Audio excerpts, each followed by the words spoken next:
susah loh, independen nggak mau. Karena apa? Mesti ngumpulin berapa persen? 6,5 dari jumlah pemilih toh, pakai kartu-kartu. Makanya kalau saya nanya, iya, maksudnya saya KTP. Bayangkan coba, sekarang, gila. Mbak udahlah, udah mau selesai ya selesai aja.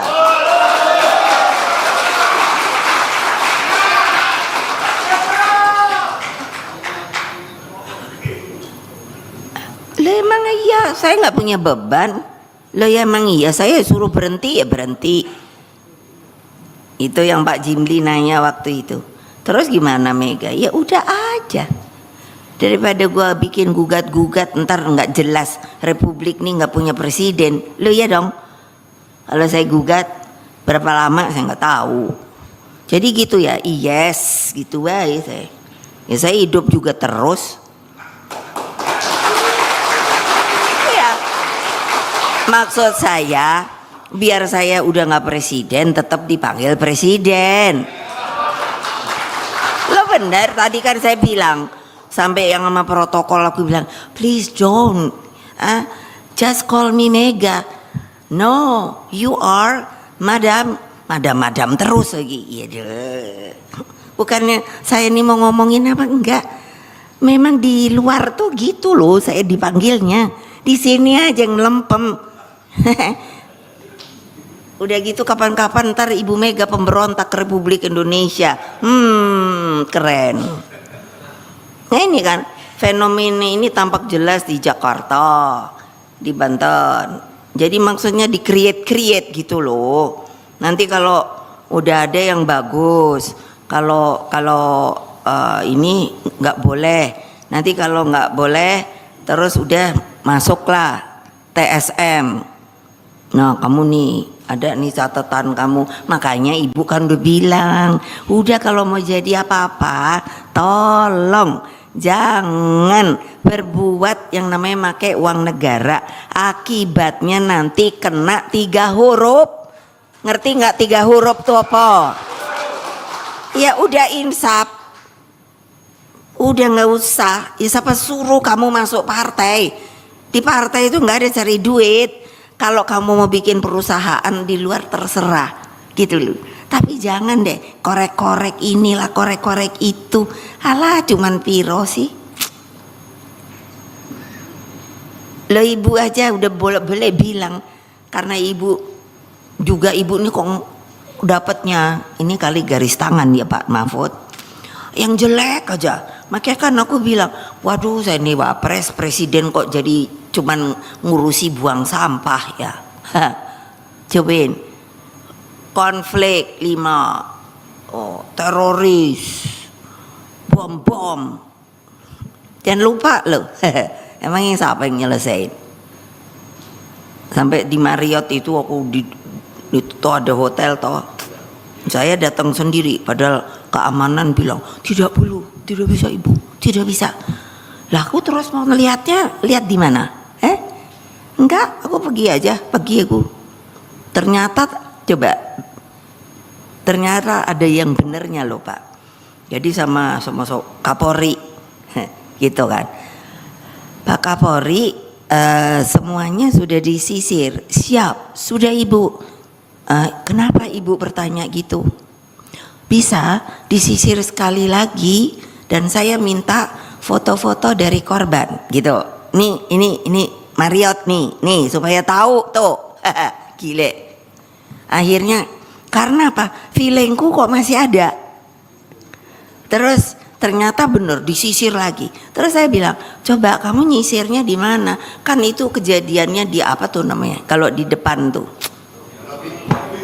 Belum lobby. Mau masuk itu tau, itu kan bunderannya aja sak gede apa tuh, aku sampai nengok gitu. Terus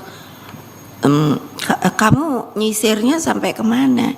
Ya saya sampai, coba dong suruh lagi deh. Aku bilang mungkin dia ambil dari atas nanti ke bawah. Ternyata apa? Iya makanya satu mikir bolak-balik dibilang kalau oh ya maaf ya sudah tidak komplit jenazahnya. Saya tuh mikir, ternyata apa? Betul, yang namanya ininya masih ini ketinggalan di atas. Saya nggak usah ngomong bagian apanya, gitu loh.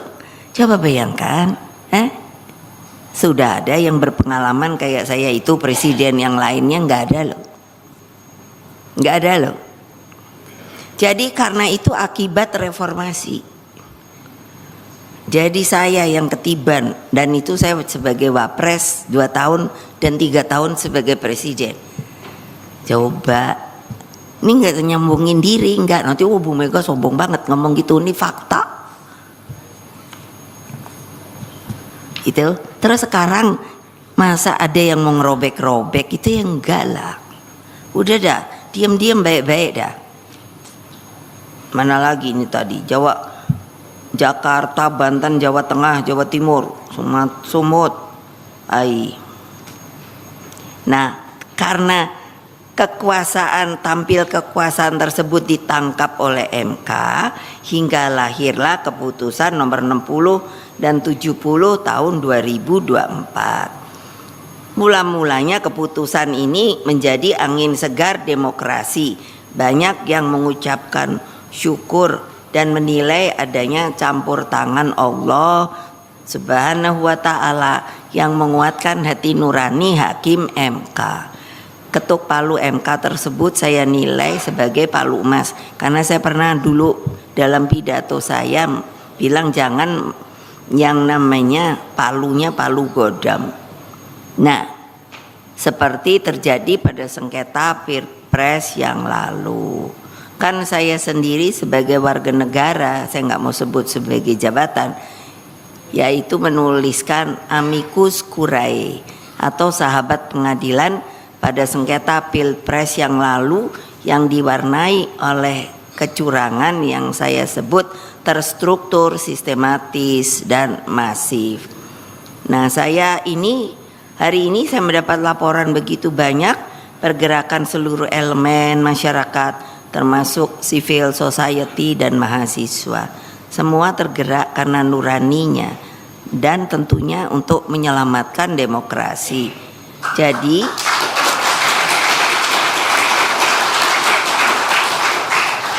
Jadi jangan enak-enak aja, ini darurat konstitusi. Nah, kali ini saya sungguh mengapresiasi keberanian para hakim MK di dalam mengambil keputusan tersebut, karena saya bicara, lah kalau kamu mau jadi hakim di MK, ya aturan MK yang harus dijalankan. Ya kalau nggak berani, ya jangan jadi hakim MK. Betul apa tidak? Lo ya semua gitu juga. Kalau kamu mau jadi gubernur, jalankan peraturan gubernur. Kalau kamu mau jadi bupati, begitu. Nah, kalau enggak mundur. Masih banyak yang mau, yang pinter. Kan ibu juga pusing. Aku aja ngedumel semalam sama Mas Nanan, sama Hasto. Liatin nih gua, ketua umum malah jadi pesuruh, aku bilang. Pada berdua ini ketawa. Aku nyindir, kenapa? Lihat tanganku nih udah hampir teklok. Seret apa? Kan harus ada tanda tangan saya. Terus saya nggak boleh marah. Ya boleh lah sampai pemecatan. Tangan gue ini loh. Tadi aja udah disebut jumlahnya berapa, nyek. Udah gitu nggak dibayar lagi gua sepeser.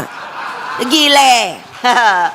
Gimana gua nggak ngamuk-ngamuk sampai jam berapa tuh semalam, udah capek juga dah, ntar besok lagi. Sampai aku bilang sama tangan saya, lo kenapa nggak belajar nulis ya, yang kiri nih nggak berguna, kan semua kanan, drot.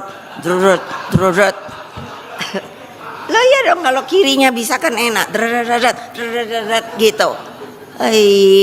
Lo mesti apa? Lo kerja baik lo. Enak aja maunya